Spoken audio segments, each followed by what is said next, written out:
This is Trevor Sternad from the Black Dahlia Murder here, and you're listening to the Everblack podcast. Hey, humans, Carl, this is Odorous from Quad. Going to the Fear Factory. This is George Corey from Under Fisher. This is Jazz from Double Drop. This is Wade from Our Last Enemy. Mike Nick from Suicidal Tendencies. Hey, this is Wednesday 13. This is Rex from Kill Devil Hill. This is Gary Lee from Sepultura. You're listening to Everblack podcast. Before we go into this episode of the Everblack podcast, we just need to give a shout out to our show supporters, the occult clothing brand Electric Witch, who have amazing apparel from shirts to hoodies to hats to beanies, dresses and more. Check out their full range at electricwitch.com.au and put in the code Everblack for 20% off your order. Also, don't forget to subscribe, rate and review the Everblack podcast on Spotify and iTunes podcast streams, and see all our video interviews on the Everblack YouTube channel. You can also read all our articles and reviews at everblack.com.au. All right, on with the show.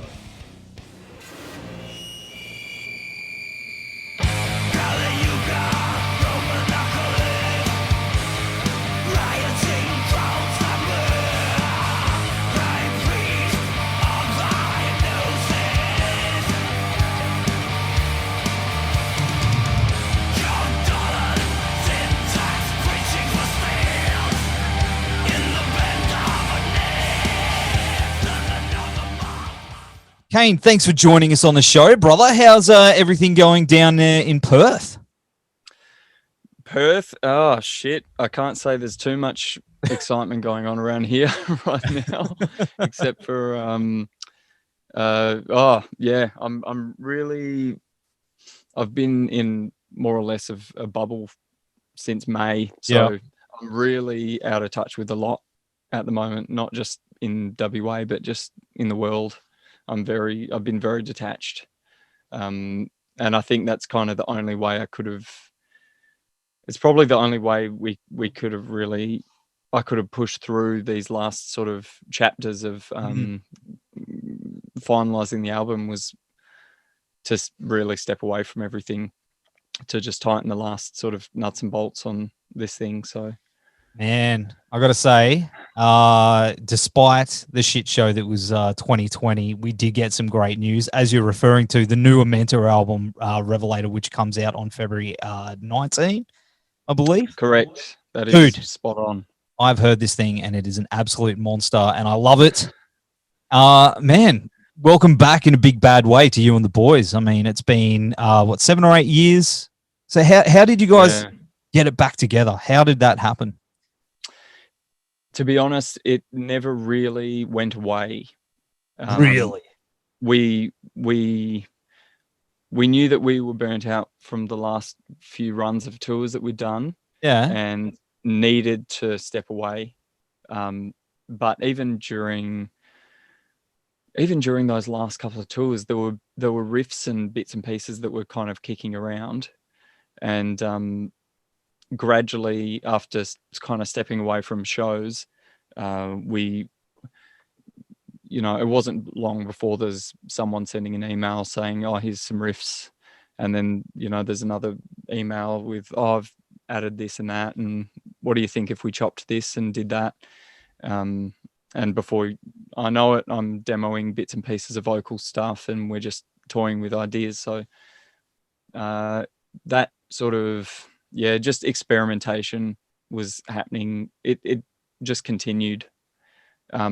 So we'd kind of put a big thing out there saying, look, we may not play again, which was true. We had no plans and no idea whether we realistically ever would tour again. But it broke my heart, mate. It broke my heart. It was a hard thing to do, as much as we all needed it. It did. And I have missed playing shows a lot since then. Really, really miss playing shows. I think all of us miss playing shows.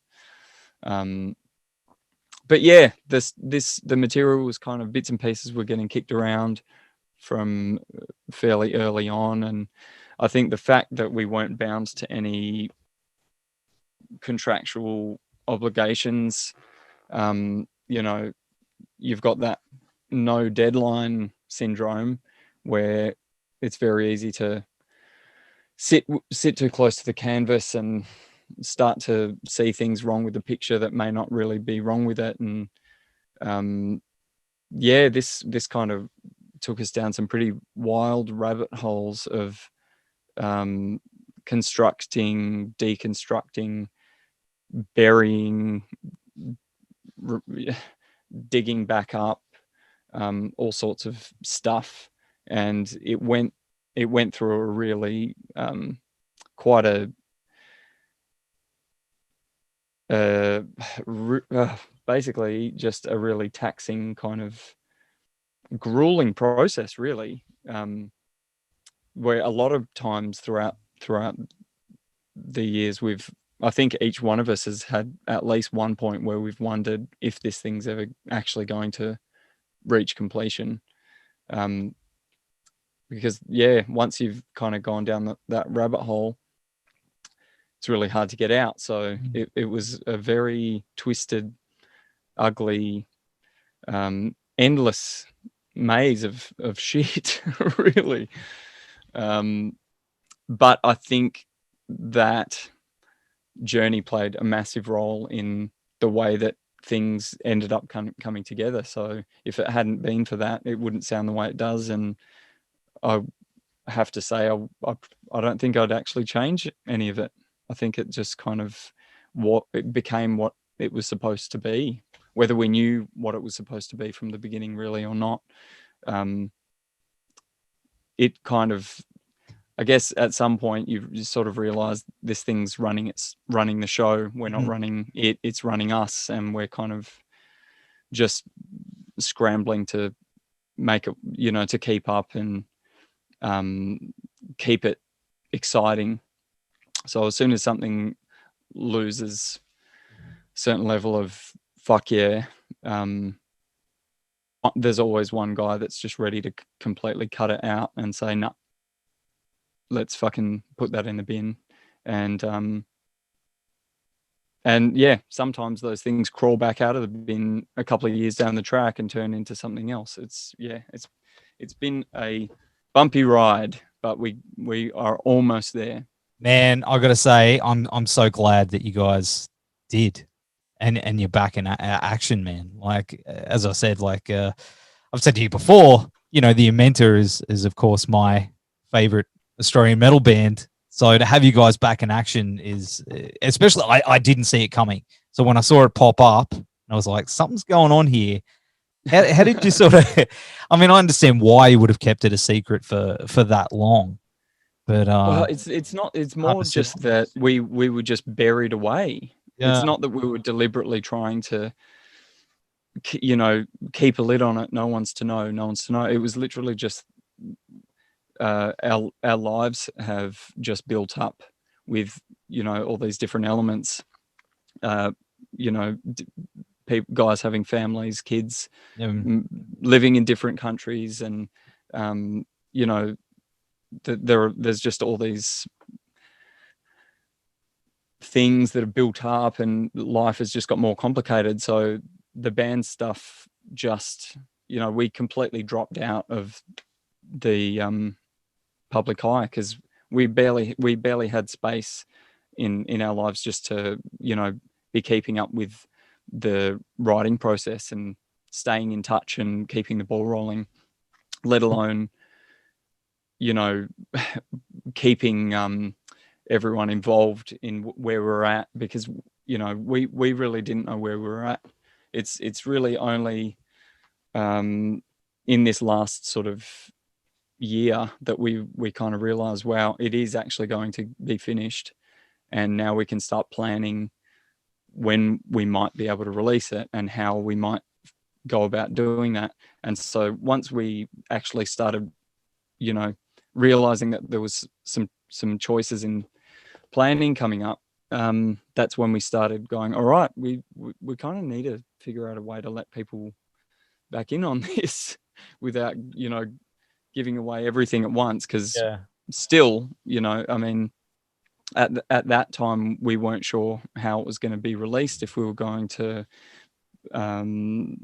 we really had no idea. We just knew that, wow, it's mastered, and wow, it's actually going to exist. So it's kind of been a slow unraveling process for us as much as it has been for everyone out there that, you know, has kind of forgotten about us in the last 8 years or figured that we'd completely disappeared. Mate, I don't think anyone forgot. You can't. You can't figure. Hopefully not. Hopefully someone remembers. I mean, like, what? So many people remember the Amenta and missed you guys. So as I said, it's awesome to have you guys back, and especially with this album, which it's got lots of things that are, you know, reminiscent of what the band was, and there's so many new elements thrown in there. Like there's melodic elements in there that just give it this weight.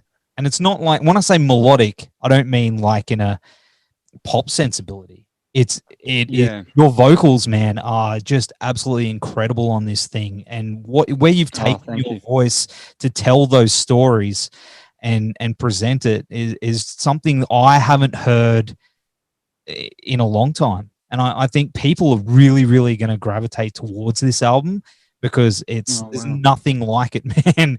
And especially in Australia. That's an amazing comment. I really appreciate that. That's fucking unreal. Mate, it's like you guys, you know, you sort of publicly went away and you've come back with a modernized version with this machine that's just gonna it's like a tank, man. You're gonna just take over everything. It's gonna be phenomenal. I'm so excited. And that's not just because I'm like, you know, #1 fan. But it is something quite special that you guys have been working on. I mean, how was it bringing this to life? I mean, I know you said it was a slog, but I mean, it must have been pretty exciting hearing those ideas come together. Oh, there's definitely, you know, there's definitely been exciting points along the way, but I think because it's been stretched out over such a long period, and particularly because this last sort of year has been so compressed, it can be tricky to remember to remember the excitement of something that you've been sitting so close to for so long. But I definitely have moments where I'll have enough space from something and then we'll be working on a music video or something, and I'll hear the backing track with fresh ears for the first time in a while, and that something kind of clicks and I go, that's right, I actually quite enjoyed tracking this or writing this. Oh wow, okay, so yeah, it's not a lost cause. It's you know, but yeah, you sit too close to something for too long, it does get very tricky to, like, a lot of, you know, I've seen a lot of interviews with directors that'll say, you know, after I'm finished a film, I haven't seen so-and-so film for 30 years. Maybe one day I'll watch it again, because once you're kind of done with it, you're already in the process of thinking about new ideas. Because you're just so kind of exhausted from the process of that last project. And now that it's out there, cool, let's take a breath of fresh air and actually start doing something that I haven't had my head buried in for the last fucking 8 years. So but there has been a lot of room in writing this album. Like you say, there's a fair whack of kind of fresh elements going on, and yeah, it was fantastic to have the space to be able to experiment deeper and further with things that I'd either dabbled in little bits and pieces in prior works or have just been hanging out for an excuse, and that kind of space to be able to play with different sorts of ideas. And yeah, thankfully we've just kind of found ourselves in a similar kind of place where I think we're all a bit more open to a broader scope of textures and sounds and melody and harmony or disharmony or whatever. You know, there's a lot to play around with, and I had such a fantastic playground to experiment with so much more stuff than I had on the last album. So yeah, we just kind of went there, went deep into it, and really experimented with a lot of stuff. And like you say, with melody is something that's always been, I think, probably to everyone in the band, it's been a significant, important thing to all of us, because we all have really vast influences where melody is such an important part of the whole picture. But the only time it really fits in this band is if it's dark. And to be honest, I don't really enjoy, it's kind of the only really melodic stuff that I really enjoy performing is when there's something mournful about it, or cathartic, or you'd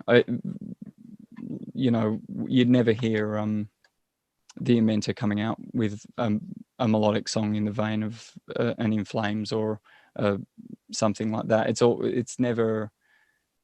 always a cathartic kind of darker side that we're exploring when it comes to melodic stuff. So, well, I mean, there's a fair bit going on in this album. Yeah. Oh, dude, and it's so good. It's a different kind of darkness. You know, it's exploring different areas of the band's sound, and you're yourself vocally through that. It's pretty damn exciting from a fan's perspective. And you know, as I was going to say, like the single Sere Money, is that how you pronounce it? Sere Money, yeah. Man, it's, you know, that when that dropped, I remember I was on my way to work, and it's just it was familiar, but it had so much more going on, and I've just been so excited for you guys. And the video is just incredible. I mean, you spearheaded that as well, didn't you? I mean, artistically, that's we knew that we needed some visuals to put out there with, you know, we haven't done anything for so long. We have to have something visual out there with this stuff. And there were a lot of, as soon as we knew that we were going to do a video for that song, the first thing I did was just listen to it and just open up to whatever is naturally brought up through my subconscious, just with eyes closed in the dark with headphones on, listening to the song, where the only focus is just what those sounds are conjuring in my imagination. And I just wrote down anything that I really wanted to chase, and just kind of ended up with a bunch of stuff that luckily I was contacted by Garth Hurley from crtfilms.com.au, I should mention, who I hadn't seen for almost 20 years. And we'd gone to school together. We were in high school together and did a lot of really macabre art stuff and video stuff and music, and basically just kind of horrified a lot of parents and teachers and kids at our high school, and basically just, you know, made nuisances of ourselves. But yeah, I hadn't heard from him for a long time, and he messaged me out of the blue just to ask if I'd be interested in working on a short film. And I said, yes, I am. That would be interesting, but you've caught me at a funny time where I'm trying to figure out how the fuck I'm gonna get these ideas onto the screen for a music video. And he said, I'll do it. So neither of us really knew how it was going to go, because we didn't, I didn't know who he was anymore, and he didn't really know who I was anymore. We could work together for the first day and just go, fuck that guy. We had no idea what to expect, but it's like the elements of our personality that drew us to collaborate as kids were still there and had actually matured a lot since then, and the dysfunction had kind of dissipated, so we were able to communicate a lot easier. And we learned to trust each other really quickly. Like within a really short amount of time, I realized, wow, I can actually completely just like, once this is kind of in motion, I know that even if the way he's imagining this shot is different to the way I've got it in my head, I trust his vision, and I know that he's going for the same end goal that I am, even if it's not exactly the same. So, and that's the thing, you can't control everything in a working situation like that, especially when it's all DIY kind of stuff. And we were kind of forced to like figure it out quickly that we need to understand each other's kind of artistic sensibilities and trust each other and keep the ball rolling. And it's been a really easy kind of, well, I shouldn't say easy, but it's been actually quite challenging, but not at any point have we kind of, butted heads. It's always, there's always a flow, even when we're in the middle of, a whole bunch of shit going really wrong, whether it's, weather or cast not showing up or whatever. We always manage to maintain quite a cruisy kind of flow. So yeah, so that's been a pretty wild ride as well. And it came out like the end result is, as I said, it's really, really cool. Like, how was it hard doing during lockdown? Like, was that, you guys didn't get it too bad down there, did you? Well, we did, which was why I didn't know whether we were going to be able to even get any visual stuff done, because at that time, so this was May, around May, I first chatted with Garth about doing the album trailer, and anyone else that I would normally have gone to try and instigate some visuals, I just got a lot of no. I'm staying at home, and then Garth popped up out of nowhere for the first time in almost 20 years. So it was a really crazy stroke of synchronicity. It's weird, dude. I had a whole year of that.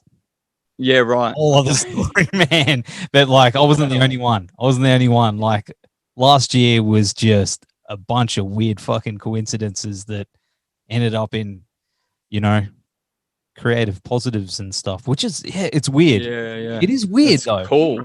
Yeah. I'm trying to take notice of them and kind of learn from them, because I've got this feeling that there's a lot more of that there if you open up to it. So absolutely.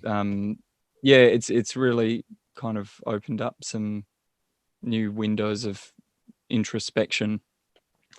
But like you say, positives have come out of it, and keep pushing forward.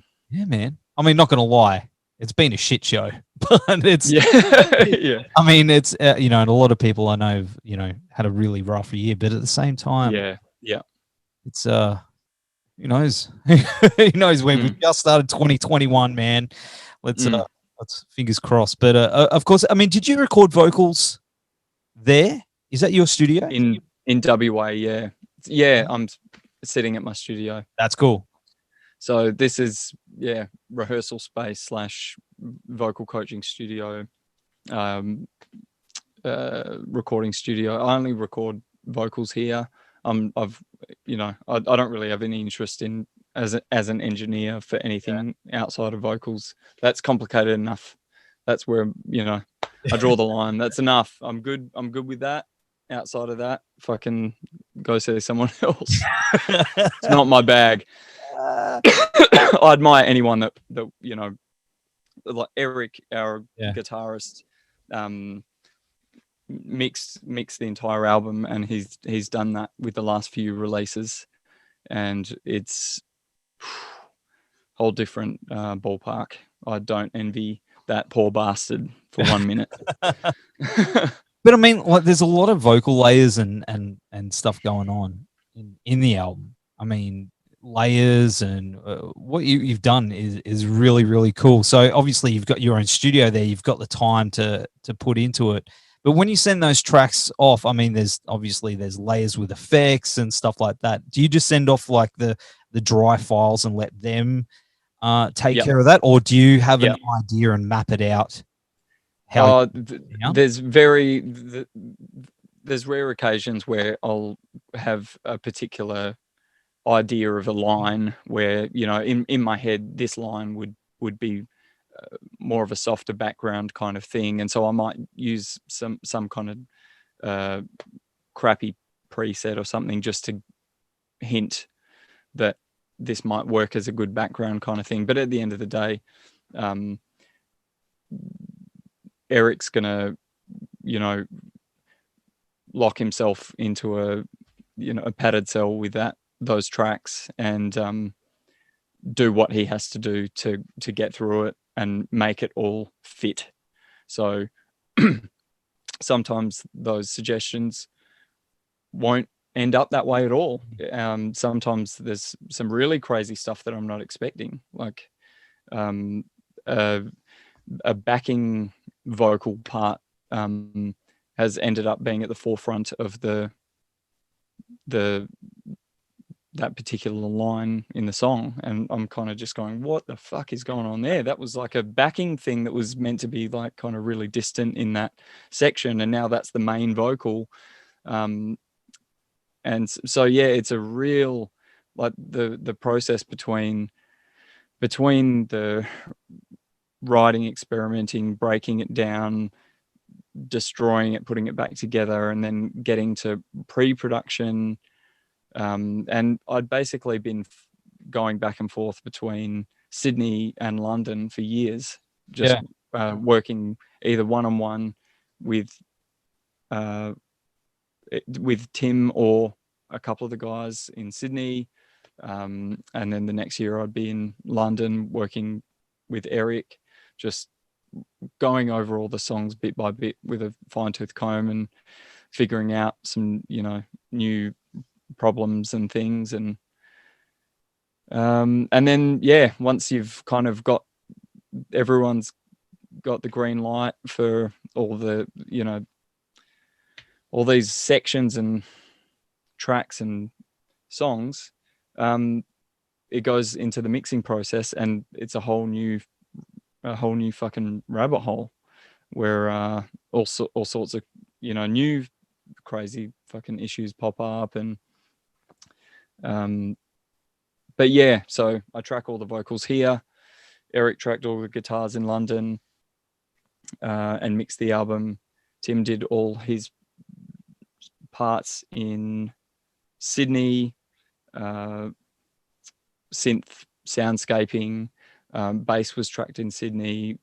Dave tracked the drums in Melbourne, and Eric had the lovely task of somehow making it all work, and it was quite a mountain, mate. So I've heard. But I mean, having you guys all over the place, how's that been? Keeping it rolling. That would have had challenges in itself. Trying to definitely, especially time differences. Yeah, time differences are a pain in the ass. It's not the end of the world, but it's annoying.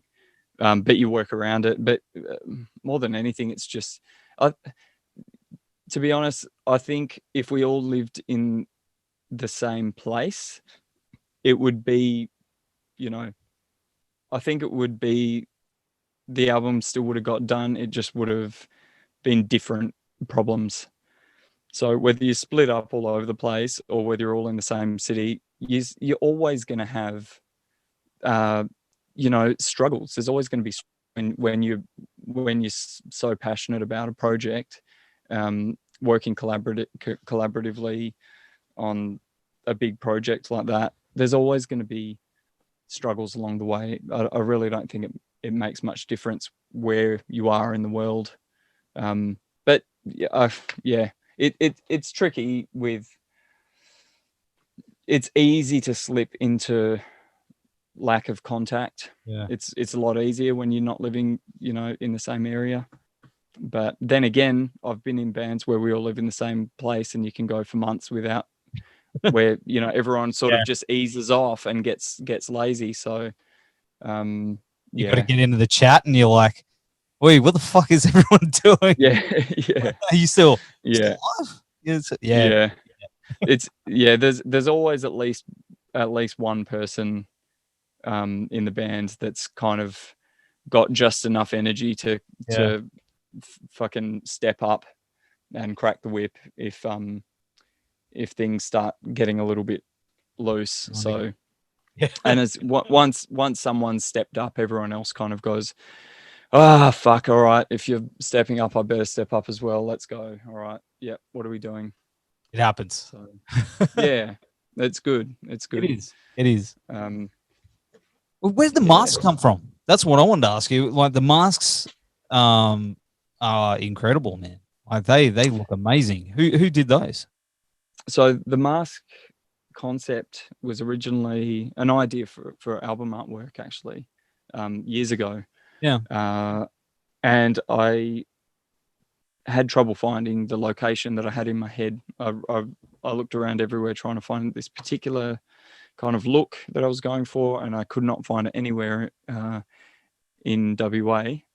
And eventually got tired of the idea, but the mask thing kind of stuck. And it ended up being a bit of trial and error with some different special effects people over here, until which was tricky, and almost gave up at one point, where there'd been some sort of failed attempts. But luckily, this an amazing special effects guy named Will Huntley, who's done a lot of Hollywood stuff, who lives in Perth now, ended up sort of taking me under his wing to a small degree with just some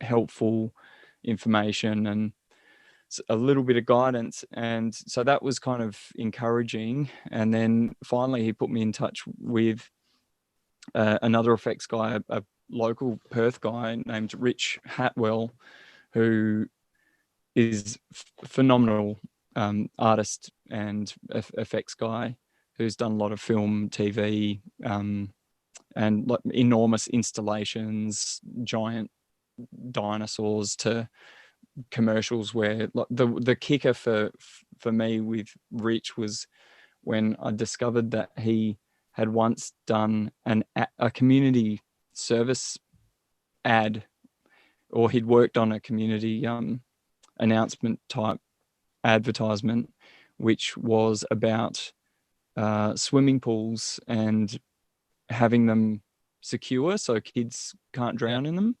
And for this particular ad, he had to actually create a life cast of a little boy who plays out this story of a kid drowning in a pool, and they wanted this ghastly shot of a dead child at the bottom of a swimming pool. And they thought, we can't ask this kid to go down in corpse makeup and just lay at the bottom of the pool and just chill out for a while we try and get this perfect shot. So they had to get Rich on board to create this incredible lifelike, or well, for a dead body anyway, really lifelike corpse life cast. And it was the ad was, I think, shut down pretty quick. I don't think it stayed on TV for very long because it was a little bit too shocking for most people. Even though it was a snappy kind of, it wasn't like a drawn out gory kind of thing. It was a very to the point thing that was meant to have shock value, but maybe a little bit too much. But amazing work. And I thought, far out, if there's any chance of working with this guy, that would be amazing. And so luckily the timing worked out well, and he got on board to help us out a bit with getting the initial fiberglass mold done, and then pouring a couple of them, which I think he'd painted one and I painted the rest of them. That's cool. But yeah, it was a real sort of, it was just, I didn't really know whether it was going to end up being something we'd even use. It was just, the idea was, this hook was in the back of my head and I had to sort of follow it. And wow, we're here. All of a sudden I'm standing out in the dark in some field with a bunch of young ballerinas dancing around with my face hanging off them. It happened. So they went to good use after all. So that's a pretty happy ending. Was that a real trip though? Like seeing like you see your face in the mirror every day, but like a mask of your own face.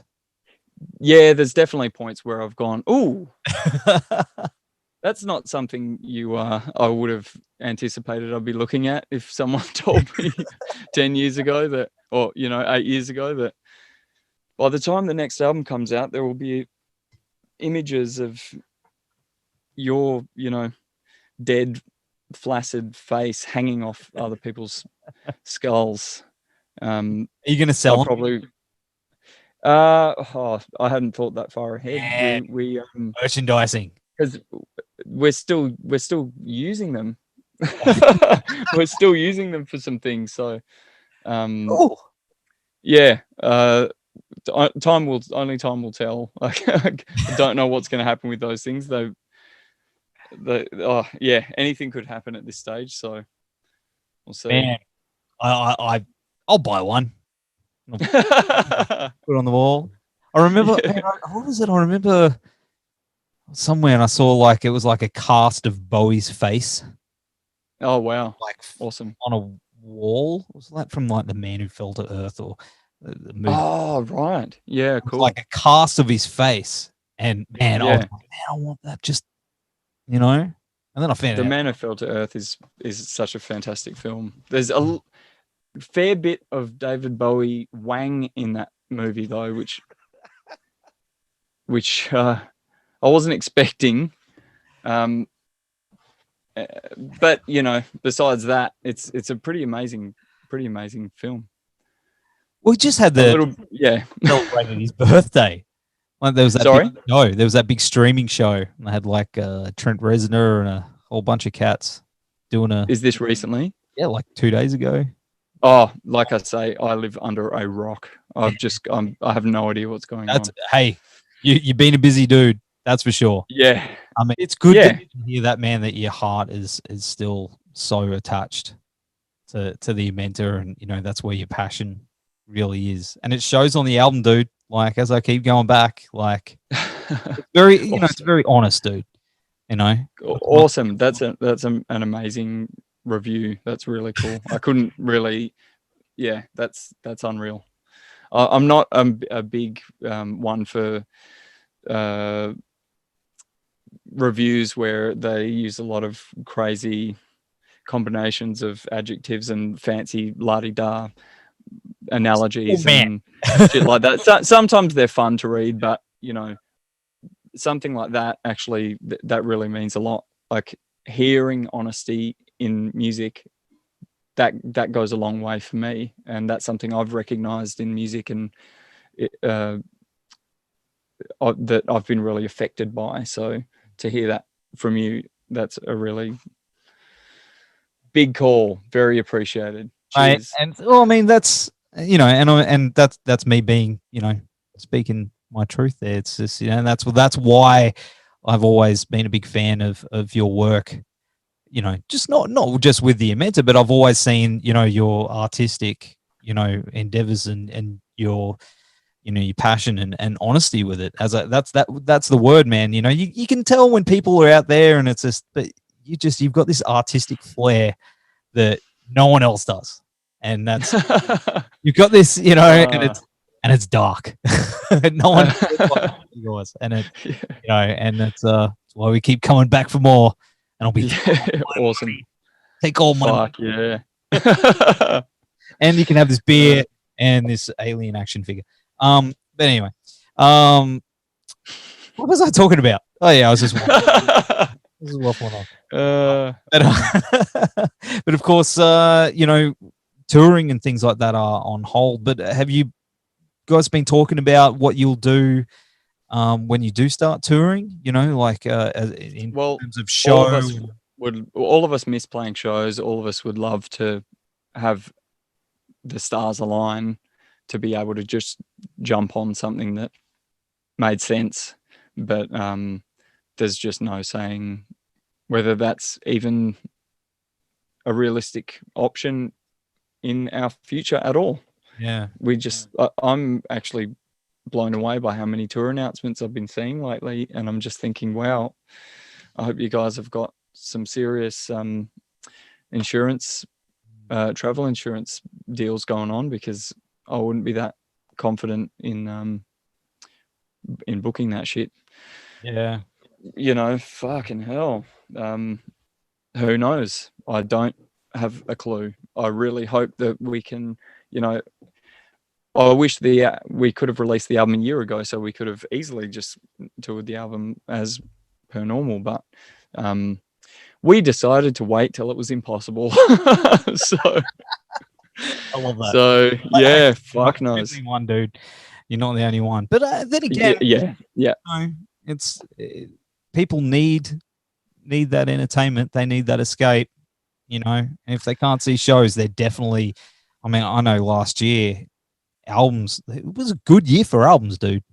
2020, yeah, really good. Like we spoiled, I think, and I think this year it's going to be pretty good too, because everyone's had all that time to, you know, there's been a lot of downtime, quiet bedroom behind the scenes, toiling away at all sorts of different projects. Yeah, it's cool. There's definitely a lot of positives that have come from it for sure. Yeah, but you know, I'm hopefully, man, I've got my fingers crossed to see you guys live again. So likewise, fingers crossed. It feels, it just feels kind of crazy that to have pushed something for that long only to finally release it to no platform to be able to actually perform the song. So, but you know, it like you say, we're all in it together. We're not the only ones. Everyone's dealing with the same issues. So we just got to figure something out, just like everyone else does. So we'll keep pushing forward one way or another. That's it, man. That's it, and we'll be there. That's for sure. And awesome. one question I did want to ask you, man. I call it absolutely the Peter Parker moment. You know, when you discover your powers, what was that moment for you? You know, when you decide or you discovered your voice. Do you remember what that was? My Peter Parker moment was before I had really attempted singing anything. It was I would have to put it down to the first time. I would actually, it was really just seeing music videos as a kid, taking a cassette of mixed music videos that my dad had taped off TV, and putting that on and discovering some music videos that completely made my head spin and just changed my outlook on life. Namely, the AC/DC "Let There Be Rock" music video.